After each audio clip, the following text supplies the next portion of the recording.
So can you tell me the story now? Because I'm fascinated of how someone speaking common sense and understanding the conspiratorial nature of the whole thing, how you got into politics here and got elected. The essence is that each individual who is waking people, he brings up, he raises so-called, I would say, collective consciousness. And you and I and many other people are giving their input to raise consciousness. And at particular moment, someone, in my case, me personally, have decided to do unthinkable, to use this collective consciousness as a tool to get out political message. Right. So I said that there is a conspiracy, that war on terrorism is fraud, that biggest threat for world peace are these imperialist wars, and that they are enslaving people with unpayable credits, and that our country as such is also slave of this financial system. You're the first politician that's spoken to me like this. That EU... Let me shake your hand.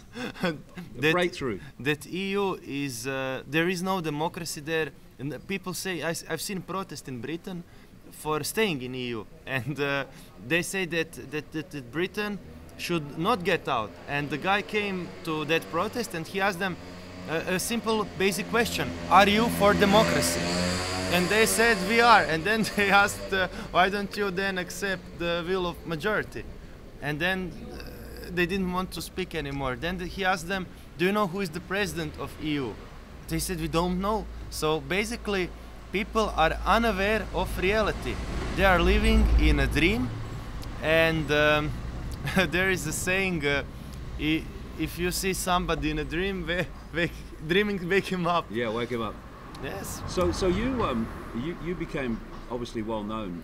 Saying I have seen in Croatia there were 130 political parties, and I have looked at every single one of them, which one has a program similar to what you and me speak, and I have seen none.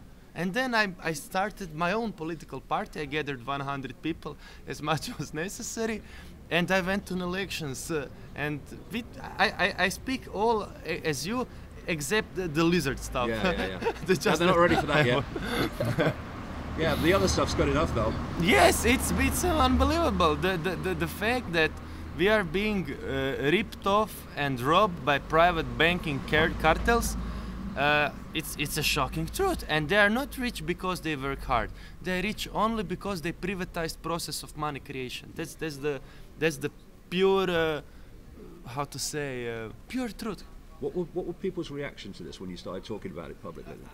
It was first shock. What is this guy talking about? And for 4 years, they thought I was a fool and a crazy guy, and I've been labeled just like you did. Yep.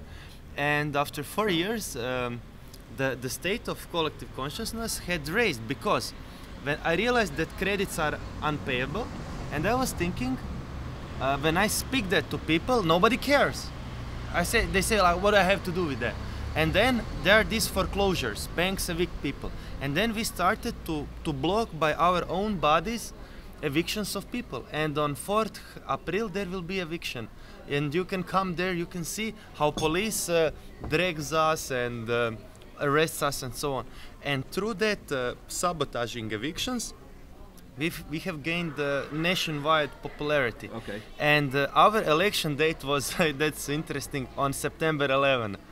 And on September 11 I was elected after 4 years of political activism into parliament. And on 14th October of 2016 the parliament was constituted. And that was also interesting date because that was my birthday. Right. Yes, so I couldn't get a better gift. And at September 11 I had 20,000 people following me on Facebook, and now it's 170,000 people. So I have done, let's say, I have created media frenzy basically. Brilliant. And these are the people we're doing it for, of course. Yes, and I am now, how to say, household name in Croatia. Fantastic. And all thanks in a big part to your speeches and your your books. And to make things funnier, I remember when you spoke how all what is needed to control society is to establish norms. What is normal, what is not normal. And Exactly. and I have used your speech in my election campaign. I have subtitled his speeches. I put it on our Facebook page. It had 500,000 views. People click. It was viral stuff, and some people discussed. Some disagreed, but most were just fascinated because no one ever said so simple truth on so simple way. So you got elected. You became an activist. And Yes. You got elected. When you went into that building there, which they won't let me in because I haven't got ID. Yeah. What was the response when you started talking about these things in the chamber?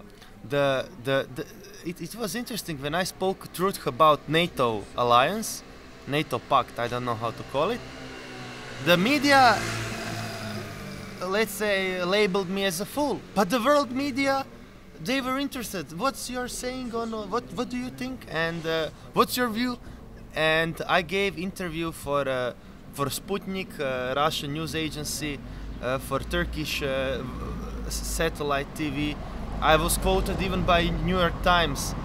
Then it was this Telesur. Telesur is Latin American satellite news network, and the title was "Leotan NATO representa una peligro para el mundo entero," something like that. Like NATO represents danger to the whole world.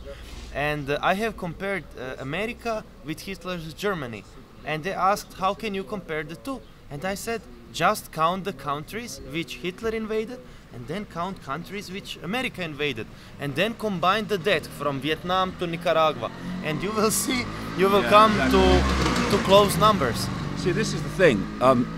I noticed a long time ago when I was quite young how many times the American government had to keep telling both the domestic population, this is the land of the free, you're the freest Yes. people in the world, and how often they had to tell the rest of the world that it was the freest country in the world and the home of democracy and freedom.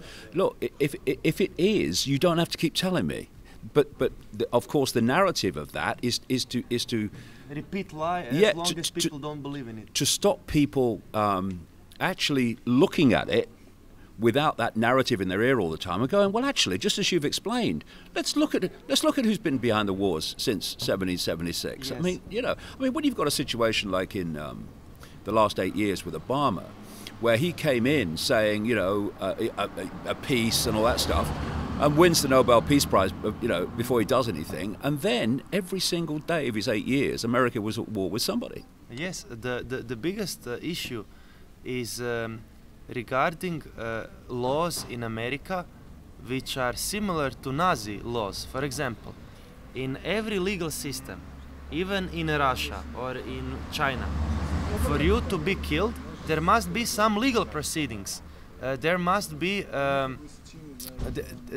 there must be so-called a trial, and you must be convicted, and then you can be sentenced to death. But Right. in America, a president can just sign executive order for your execution without a trial. He just labels you as threat to domestic security, and the American government can assassinate you anywhere in the world, even if you are American citizen. Exactly. And Obama had used this executive order.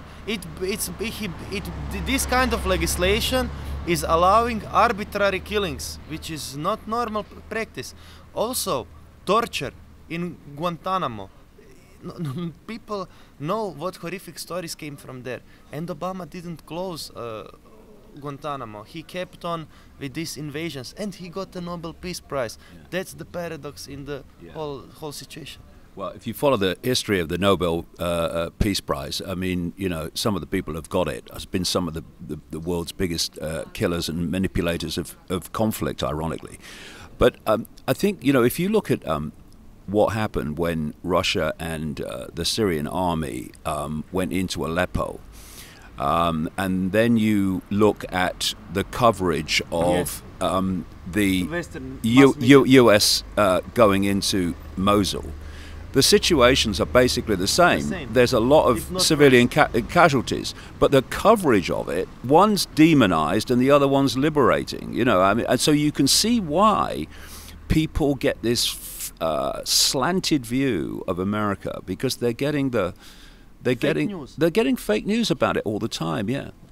It was a question regarding sanctions in our parliament to Russia, and I have opposed it. And they said, like, sir, why do you oppose it? And then I said, look, domestic population on Crimea, there was no expulsion of people who were Ukrainians. Whoever had permanent residency on Crimea, he could have Russian citizenship.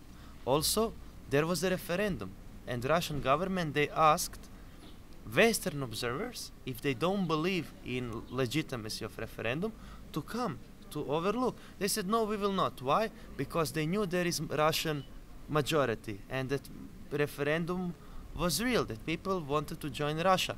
And first decision by Russian government after annexation of Crimea was to double the pensions, for example. Imagine you are a pensioner, new government doubles the pensions.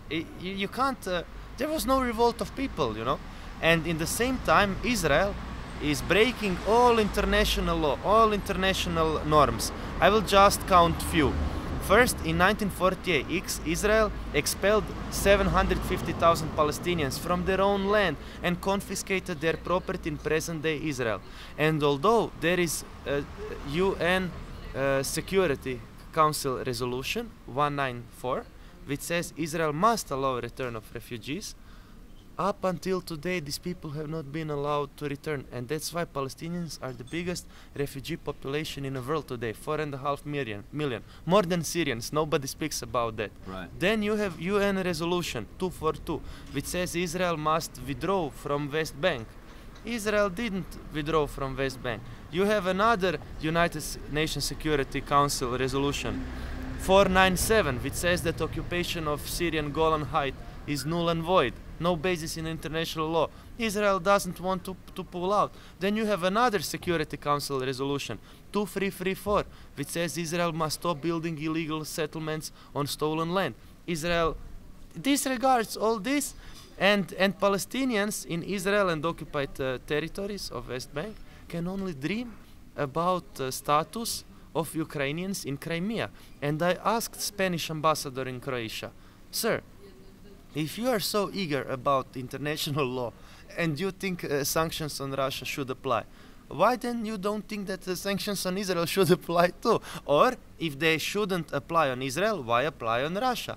And then he said to me, look, Ivan, he said international politics, it's full of double standards. Yeah. So that was his answer. And I said, but what if there is a politician who rejects double standards? What if he thinks if you don't sanction Israel, don't sanction Russia? Or if you sanction Russia, say, okay, give them sanctions to Israel too. And then he said, America would never allow it. Exactly. So basically, there is no justice. This is the thing. It's the way that people, you know, one of the things I talk about is that the thing that would change this world overnight, more than anything else, in my view, is if this deletion of empathy was reversed, where people could put themselves in the feelings of others.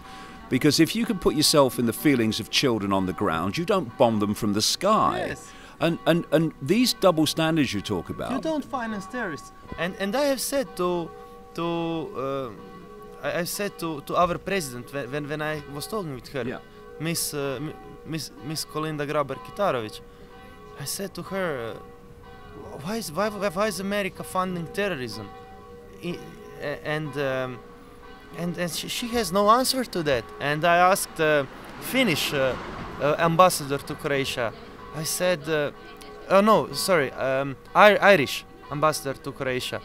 I asked her, what is the purpose of NATO mission in Afghanistan? They achieved nothing. And she said, Taliban are not on power. And I asked, but who brought them on power? Yeah. And then, she started laughing. So America brings terrorists on power, and then they said, they are terrorists, we must conquer the country, occupy it, take its resources, I don't know, grow poppy or whatever, you know. And same in Syria.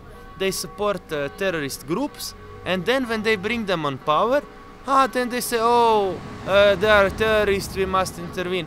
So basically what America wants is for oil to keep being sold in dollars and to dominate the whole world. And when I spoke with our president, I asked her about nature of NATO pact, because she said that NATO is spreading peace, democracy and stability. Right. And when I heard that, I started laughing, you know. And then she started laughing too, you know. So it's like these people on the top, and she was a NATO secretary before she was our president. So the people on top position, as you said, high echelons of power, they know the truth. But people on the bottom of pyramid, they are duped into believing fake news and lies. And for example, in France, they now make like fake news law. For example, if you publish a fake news, like you can get into prison or get fined with a big financial punishment. And then someone asked, what about news media which said that Iraq has weapons of mass destruction? There was a big title, Iraq has weapons of mass destruction. They didn't have it. No. Is it a fake news? Of course it is. And then they say, oh yeah, it is a fake news, but the government is the one who said. Yes, then the government should be trialed for fake news, you know. Yeah. But they don't. No. But if you say something and then they, let's say, prove you are wrong, then say, oh, you must be punished. Yeah. So it's again double standards.